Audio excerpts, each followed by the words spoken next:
Hello అండి, అందరికీ నమస్కారం. ఈరోజు special recipe double ka meetha. ఈ డబుల్ కా మీఠాను ఎలా చేయాలో చూడండి. యమ్మీగా ఉండే డబుల్ కా మీఠాను మనం 30 నిమిషాలలో తయారు చేసుకోవచ్చు. అయితే దీనికి కావాల్సిన పదార్థాలు మరియు ఇది చేసుకునే ప్రాసెస్ని మీకు చూపిస్తాను. ఇలా జ్యూసీగా వస్తే మనకు డబుల్ కా మీఠా రుచి అదిరిపోతుందండి. డబుల్ కా మీఠా తయారు చేసుకోవడానికి మనం ముందుగా మిల్క్ బ్రెడ్ ప్యాకెట్ని తీసుకొని బ్రెడ్ స్లైసెస్కి ఉన్న సైడ్ బ్రౌన్ పార్ట్ని కట్ చేసుకోవాలి. మిగిలిన వైట్ బ్రెడ్స్ని 4 భాగాలుగా కట్ చేయాలి.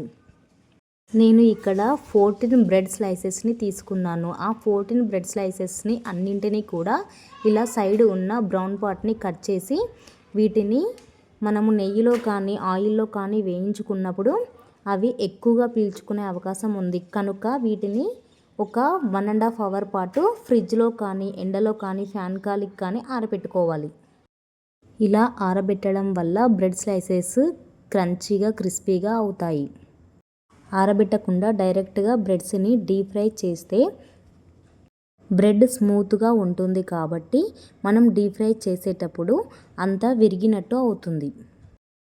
బ్రెడ్ ముక్కలు అనేవి అలా విరగకుండా ఉండడానికి ఈ ప్రాసెస్ అనేది ఖచ్చితంగా చేస్తే మనకి బ్రెడ్ ముక్కలు అనేవి కరెక్ట్గా విరగకుండా ఉంటాయి.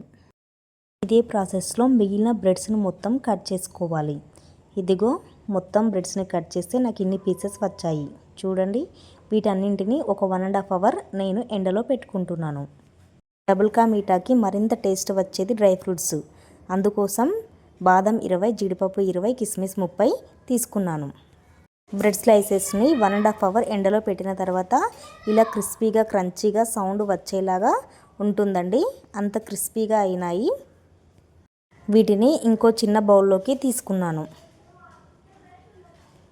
నెయ్యి 200 గ్రామ్స్ డీప్ ఫ్రైకి సరిపడా. బ్రెడ్ స్లైసెస్ని డీప్ ఫ్రై చేయడానికి ఆయిల్కి బదులు నేను నెయ్యి వాడాను. మీరు నెయ్యికి బదులు ఆయిల్నైనా వాడచ్చు. నెయ్యి వేస్తే టేస్ట్ ఎక్కువగా ఉంటుంది కాబట్టి ఇక్కడ నేను నెయ్యి యూజ్ చేస్తున్నాను. స్టవ్ని మీడియం ఫ్లేమ్లో పెట్టుకొని మనం కట్ చేసుకొని ఆరబెట్టుకున్న బ్రెడ్ స్లైసెస్ని ఇందులో డీప్ ఫ్రై చేయాలి. స్టవ్ని హై ఫ్లేమ్లో మరియు లో ఫ్లేమ్లో పెట్టకుండా మీడియం ఫ్లేమ్లో పెట్టి డీప్ ఫ్రై చేసేసుకోవాలి. బ్రెడ్ స్లైసెస్ని డీప్ ఫ్రై చేయడానికి ఒకదాని పక్కన ఒకటి వేసుకోవాలి. ఒకదానిపైన మరి ఒకటి వేసుకుంటే మనకి ఈజీగా ఫ్రై కావండి. అవి ఈక్వల్ లెంత్లో ఫ్రై కావాలంటే ఒకదాని పక్కన ఒకటి వేసుకొని డీప్ ఫ్రై చేసుకోవాలి. ఇవి ఫ్రై కావడానికి ఎక్కువ సమయం తీసుకోవు కాబట్టి మనము వెంటనే చూసుకొని టర్న్ చేసుకోవాలి. ఇదే ప్రాసెస్లో మనం కట్ చేసుకున్న బ్రెడ్ స్లైసెస్ అన్నింటినీ వేసుకొని డీప్ ఫ్రై చేసుకోవాలి. ఈ విధంగా బ్రౌన్ కలర్ వచ్చిన తర్వాత ఈ స్లైసెస్ అన్నింటినీ మనము వేరొక బౌల్లోకి తీసుకోవాలి. వీటిని తీసేటప్పుడు మనము మంటని లో ఫ్లేమ్లో పెట్టాలి. మీడియం ఫ్లేమ్లో ఉంచినా అవి తొందరగా మాడిపోతాయి. ఇలాగే మిగిలిన వాటన్నింటినీ డీప్ ఫ్రై చేసుకోవాలి. తర్వాత మనం తీసుకున్న డ్రై ఫ్రూట్స్ని డీప్ ఫ్రై చేసుకోవాలి. ముందుగా నేను బాదం వేసి డీప్ ఫ్రై చేశాను. బాదం డీప్ ఫ్రై చేసేటప్పుడు అవి పేలుతున్నాయి. అలా మీకు కూడా జరిగితే దానిపైన ఒక మూత పెట్టండి. ఇంకొంచెం బ్రౌన్ కలర్ వచ్చిన తర్వాత ఈ బాదమ్స్ అన్నింటినీ తీసి ఇంకో ప్లేట్లోకి పెట్టుకోవాలి. డీప్ ఫ్రై చేసేటప్పుడు చాలా జాగ్రత్తగా ఉండండి.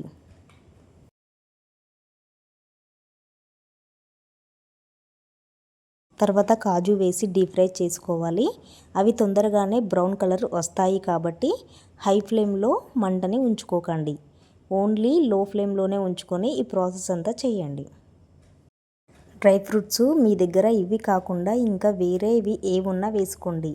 పిస్తా, మొర్రి పలుకులు ఇలా ఏవి వేసినా ఇంకా డబుల్ కా మీఠా చాలా రుచిగా వస్తుంది. ఇవి కూడా అదే గిన్నెలోకి తీసుకొని పక్కన ఉంచుకొని తర్వాత కిస్మిస్ వేసి వేయించాలి. దానికి కూడా లో ఫ్లేమ్లో ఉంచుకోండి మంటని. మీడియం ఫ్లేమ్లో పెట్టినా అవి తొందరగా వేగిపోతున్నాయి. ఎందుకంటే నెయ్యి ఆల్రెడీ హీట్గా ఉంది కాబట్టి లో ఫ్లేమ్లో ఉంచుకొని ఈ ప్రాసెస్ అంతా చేసుకోండి. ఎంత తొందరగా వేగాయి చూడండి. కిస్మిస్ చాలా ఫాస్ట్గా వేగుతాయి కాబట్టి లో ఫ్లేమ్లోనే ఉంచి ఇవి వేయించుకోండి. డ్రై ఫ్రూట్స్ వేయించిన తర్వాత నాకు ఈ ప్యాన్లో నెయ్యి మిగిలింది. ఆ నెయ్యిని వేరే గిన్నెలోకి వంచుకొని ఇందులో ఉన్న బ్రౌన్ పార్టికల్స్ స్పూన్తో తీసేసి ఇదే గిన్నెను యూజ్ చేశాను పానకం చేయడానికి. నెయ్యి మొత్తం తీసేసిన తర్వాత ఇదే ప్యాన్లోకి 1.5 కప్పుల చక్కెర వేసుకోవాలి. ఇక్కడ నేను 1.25 కప్పు చక్కెర మాత్రమే చూయించాను. తర్వాత ఒక 1/2 కప్పు చక్కెర యాడ్ చేశాను. ఇంకా స్వీట్ ఎక్కువగా తినే వాళ్ళైతే ఇంకొక 1/2 కప్పు యాడ్ చేసుకోండి. ఇక్కడ నేను 1.5 కప్పుల వాటర్ వేశాను. మీరైతే 1.5 కప్పుల చక్కెరకి 1 కప్ వాటర్ మాత్రమే వేసుకోండి. ఎందుకంటే ఇది పాకం కొంచెం ముదరడానికి టైం ఎక్కువగా తీసుకుంటుంది. కాబట్టి మీరు 1.5 కప్ షుగర్కి 1 కప్ వాటర్ మాత్రమే వేసుకోండి.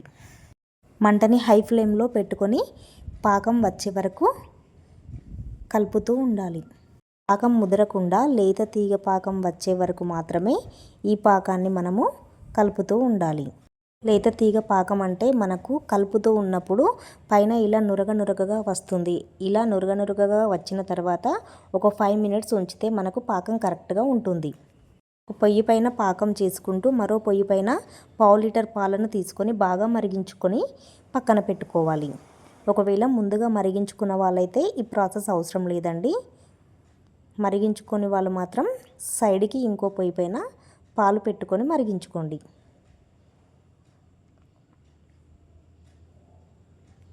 పాకం అనేది అస్సలు ముదరకుండా ఉండాలండి. మనము గులాబ్ జామ్ చేస్తే మనకు ఏ విధంగా ఉంటుందో కన్సిస్టెన్సీ ఆ విధంగానే ఉండాలి. అప్పుడు ఇందులోకి చిటికెడు ఫుడ్ కలర్ యాడ్ చేయాలి. నేను ఆరెంజ్ ఫుడ్ కలర్ యాడ్ చేస్తున్నందుకు నాకు కలర్ ఎక్కువగా రావట్లేదు. తర్వాత నేను ఇందులో రెడ్ ఫుడ్ కలర్ వేసాను. తర్వాత ఒక చిటికెడు ఇలాచీ పౌడర్ యాడ్ చేయాలి. మనకి ఇంకో సైడ్ పాలు మరిగాయి చూడండి. ఇది స్టవ్ ఆఫ్ చేసుకొని పక్కన ఉంచుకోవాలి. చేసిన పాకంలో మనము బ్రెడ్ స్లైసెస్ని వేయించుకున్నాం కదా, అవన్నీ తీసుకొని ఇందులో వేసుకొని 5-10 మినిట్స్ ఉడకనివ్వాలి. స్లోగా వేసుకొని అన్నింటికి పాకం పట్టేలా అన్నింటిని కలుపుకోవాలి. అవి విరగకుండా ఉండాలి. ఇప్పుడు స్టవ్ని లో ఫ్లేమ్లో ఉంచి స్లోగా కలుపుతూ పాకం అన్నింటికి పట్టేలా చేయాలి. 5-10 నిమిషాలు ఈ పానకంలో బ్రెడ్ స్లైసెస్ని ఉడకనివ్వాలి. తర్వాత ఇందులోకి కాచిన పాలను యాడ్ చేసుకొని 5-10 నిమిషాలు ఈ పాలల్లో బ్రెడ్ స్లైసెస్ని ఉడకనివ్వాలి. అప్పుడు మనం వేయించుకున్నప్పుడు క్రిస్పీగా అయిన బ్రెడ్ స్లైసెస్ ఇప్పుడు ఇందులో ఉడికిన తర్వాత మెత్తబడతాయి. అప్పుడు మనకి డబుల్ కా మీఠా అనేది సాఫ్ట్గా వస్తుంది. నేను పాలకోవాను యాడ్ చేయడం లేదు కాబట్టి ఇక్కడ నేను పాల మీగడను యాడ్ చేస్తున్నాను. ఈ పాల మీగడను యాడ్ చేయడం వల్ల డబుల్ కా మీఠాకు టేస్ట్ మరింత పెరుగుతుంది. మీగడ వేసిన తర్వాత కలుపుకొని బ్రెడ్ స్లైసెస్ అన్నీ మెత్తబడేంత వరకు ఈ పాలు ఇనికేలా ఉడికించుకోవాలి. ఇదిగో చూడండి, ఇలా వాటర్ అనేటివి ఎక్కువగా ఉండకూడదు. అప్పుడు మనకి డబుల్ కా మీఠా అనేది కరెక్ట్గా రాదు. కాబట్టి ఈ వాటర్ అన్నీ పోయే వరకు ఉడికించుకోవాలి. మనం మధ్యలో బ్రెడ్ కూడా చెక్ చేసుకోవాలి. తర్వాత ముందుగానే వేయించి పెట్టుకున్న డ్రై ఫ్రూట్స్ని, బాదమ్స్ పెద్దగా ఉన్నాయి కాబట్టి వాటిని ఇలా నిలువుగా కట్ చేసి పక్కన ఉంచాను. డబుల్ కా మీఠా రెడీ అయిన తర్వాత పైన గార్నిష్ చేసుకొని సర్వ్ చేసుకుంటే యమ్మీ super tasty double ka meetha ready. చూడండి, ఇందులో వాటర్ మొత్తం ఇనికాయి.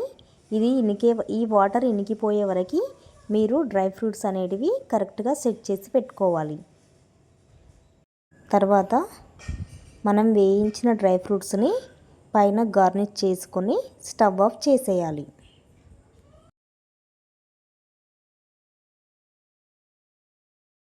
మీకు కూడా డబుల్ కా మీఠా తినాలనుందా?